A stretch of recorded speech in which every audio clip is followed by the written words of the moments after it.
Pag-usapan po natin 6 na bad habits na nakakasira sa ating ugat. Pwede ito nerve, artery, o vein.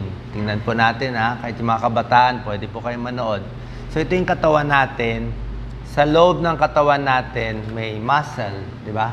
Siyempre, pag sumasakit yan, sumasakit yung muscle natin. Pero actually, baka hindi sa muscle ang masakit. Kasi sa likod ng muscle, may arteries at veins. Focus natin, Doc Lisa. Artery, yung kulay pula. Yan, pwede yan maipit. Vein, yung kulay blue. At sa ilalim niya, meron pang mga nerves. Yan ang nerves ng katawan natin.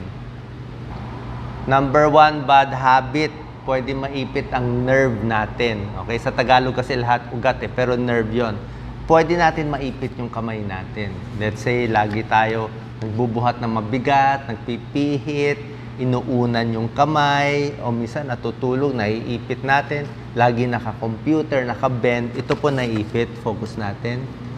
So, pwede maipit ang median nerve, yan sa gitna.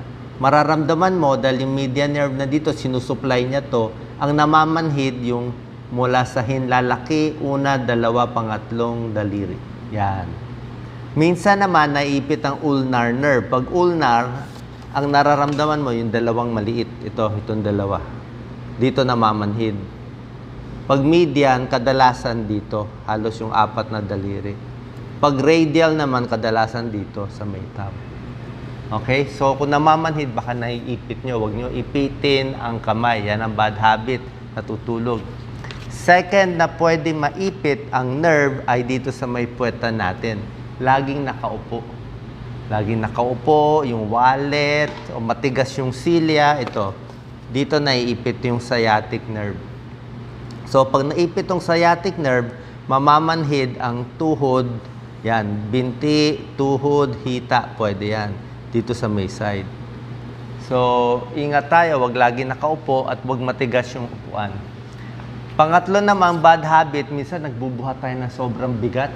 Diba? Yung maling buhat pag ganyan. Pag biglang buhat tayo, ito naman naiipit. Ang spinal cord naman naiipit. Pwede mag-slip disc. Pwedeng lumagutok yan. Yung buto, ang lumagutok, maiipit to. Pag naipit tong nerve, mamamanhid na yan. So, yan po ang mga binabantayan natin. Ngayon naman, tignan natin arteries at nerves. Ito yung dyan dumadalo yung dugo. Yung artery mula sa puso, kulay pula, dadalo yung dugo para may dugo ang puso, kidneys, utak, yan o hanggang paa. Yung vein naman kulay blue, yan ang babalik ng dugo sa katawan. Parehong mahalaga. Pwede rin yan maipit.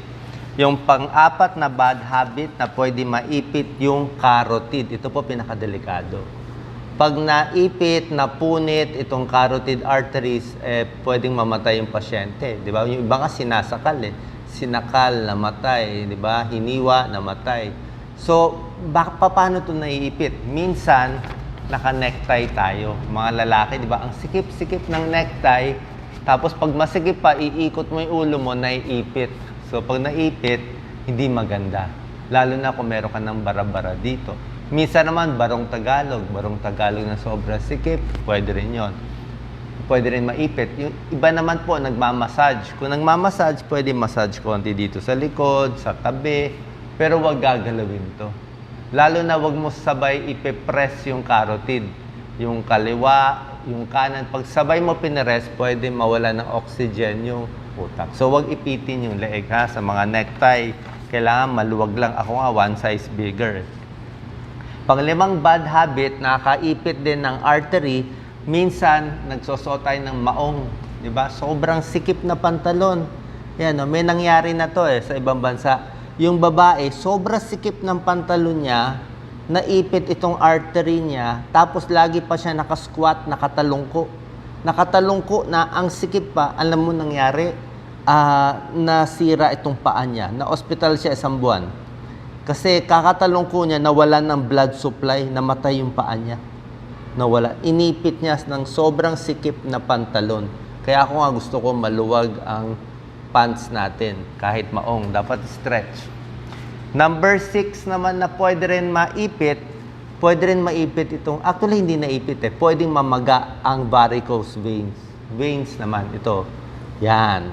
Pag lagi tayo nakatayo, sales lady, guardia, o lagi na nakatayo, ayan o, pwede mamaga to. Lalaki ang varicose veins mo lagi nakatayo.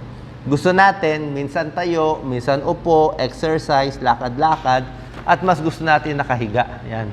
Pag medyo nakahiga yan, nakahiga tayong ganyan, hindi na mamamaga itong sa paa natin. Kaya tulad na sinabi ko, kailangan alagaan natin yung nerves, yung arteries, yung buong katawan para hindi maipit. Minsan nga sa bad habit natin So yan pinakamalalim yung buto. Ito yung mga nerves na ayaw mo maipit ayaw mo maipit yung kamay o dyan sa puwet. Tapos ang susunod, ito naman, mga arteries and veins. Ayaw mo rin siya maipit yung leeg. Dito, wag masikip na maong. Kasunod dito, nasa muscle na yan. Yan, nakapatong na yung muscle. At ang huling layer ng katawan natin ay yung balat natin. So, akala nyo simple lang yung katawan natin, pero napakadaming dapat aralin at ingatan sa loob ng ating katawan. God bless po.